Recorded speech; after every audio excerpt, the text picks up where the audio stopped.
In the spring of 1912, the RMS Titanic, the largest and most luxurious ship ever built, set sail on its maiden voyage from Southampton, England, to New York.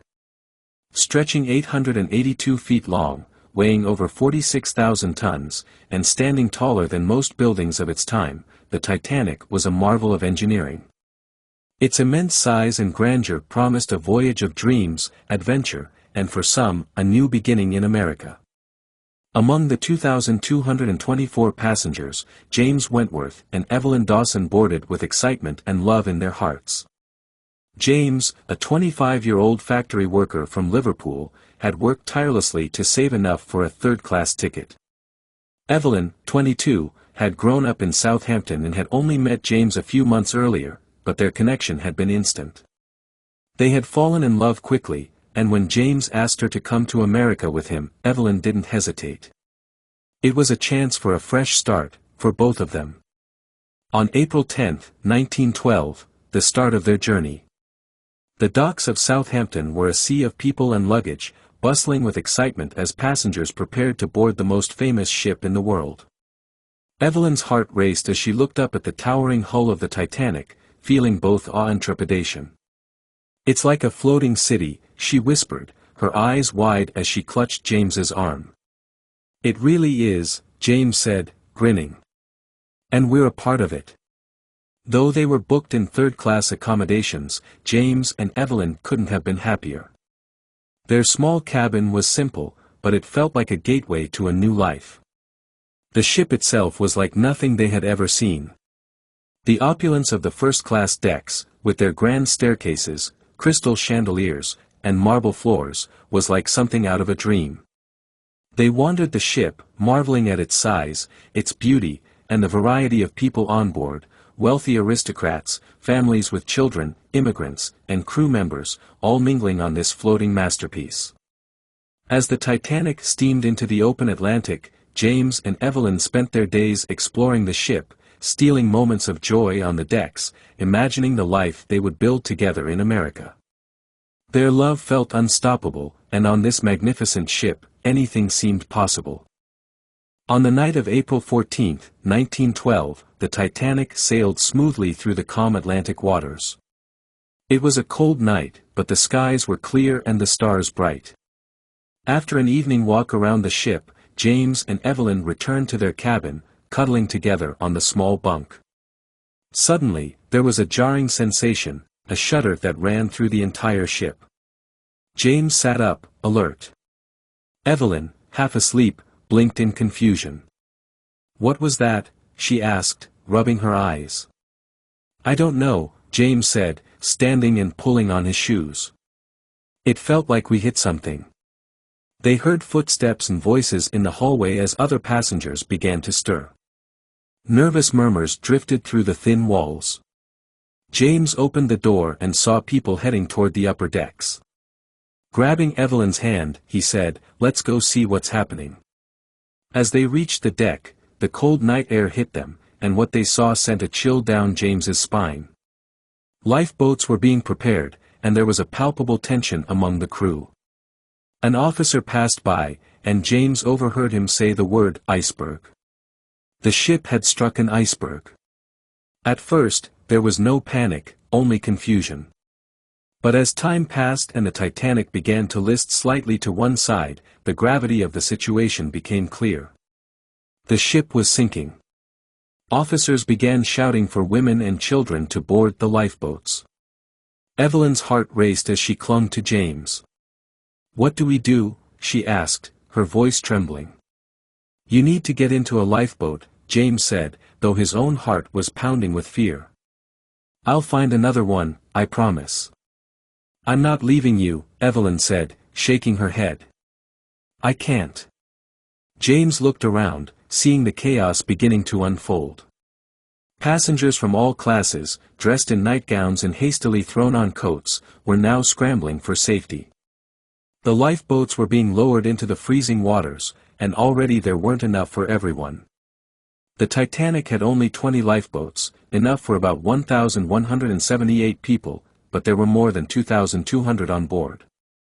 The realization struck James like a blow, they might not make it out of this alive. As the minutes ticked by, the situation grew more desperate. Evelyn's tears blurred her vision, and James felt his heart ache as he looked into her eyes. He had promised her a new life, and now it seemed like it was slipping away. But then, amid the chaos, they saw a group of third-class passengers being led toward a lifeboat. A crewman was ushering them forward quickly, trying to fill the remaining seats. James grabbed Evelyn's hand. "Come on. We have to try," he shouted over the noise. They pushed their way through the crowd, fighting against the panic that threatened to overwhelm them. At the edge of the lifeboat, an officer stopped them. "Women and children first," he yelled, but James refused to let go of Evelyn. "Please." James begged, his voice breaking. "We're together." The officer hesitated for a moment, then nodded. "Get in, quickly." James helped Evelyn into the lifeboat, but as she reached for him, the officer blocked his way. "No more room. You'll have to wait for the next one." "No." Evelyn cried, trying to hold on to his hand. "James, please." James forced a smile, trying to hide his fear. "I'll be right behind you, Evie. I promise." The officer pushed the lifeboat away from the side of the ship, and as it began to descend, Evelyn felt a wrenching pain in her chest. She watched as James stood on the deck, his face pale, his eyes locked on hers, his hand raised in a final wave. The cold air bit at her skin as the lifeboat hit the freezing water. Evelyn kept her eyes on the ship, praying for James to find a way to safety. But as the minutes passed, and the Titanic sank further into the Atlantic, her heart sank with it. From the lifeboat, Evelyn watched helplessly as the great ship broke in half. The bow disappeared beneath the waves, and the stern rose high into the air, before plunging down into the icy depths.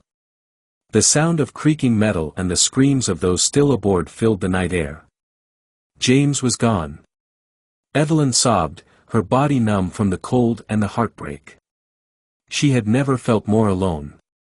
The man she loved, the future they had dreamed of together, it was all gone, swallowed by the dark, unforgiving sea. By the early hours of April 15, 1912, the RMS Carpathia arrived to rescue the survivors. Of the 2,224 people aboard the Titanic, more than 1,500 lost their lives, making it one of the deadliest peacetime maritime disasters in history.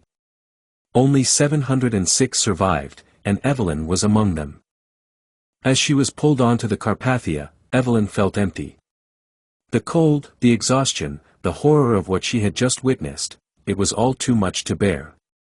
She looked back at the dark, empty sea where the Titanic had once floated, and the reality hit her: James was gone. He had sacrificed himself to save her. For days, Evelyn could barely speak. The weight of grief pressed down on her, a constant reminder of the love she had lost. She had survived, but James hadn't, and the pain of that loss stayed with her for the rest of her life. In the years that followed, Evelyn found a way to move on, but she was never the same. The tragedy of the Titanic had marked her forever. The memory of that night, the cold terror of the sinking, and the loss of James haunted her dreams. She often thought about what could have been, the life they had planned, the future they had dreamed of. But she also carried with her the strength James had given her. He had loved her enough to let her go, to make sure she survived, even at the cost of his own life. That love, though cut short, remained a part of her. As she grew older, Evelyn would often tell her children and grandchildren about the Titanic. She spoke of the ship's grandeur, its size, and the tragedy that had unfolded on that cold April night. But most of all, she spoke of James, the man who had loved her enough to save her. Evelyn's story became part of the legend of the Titanic, a story of love and loss, of sacrifice and survival.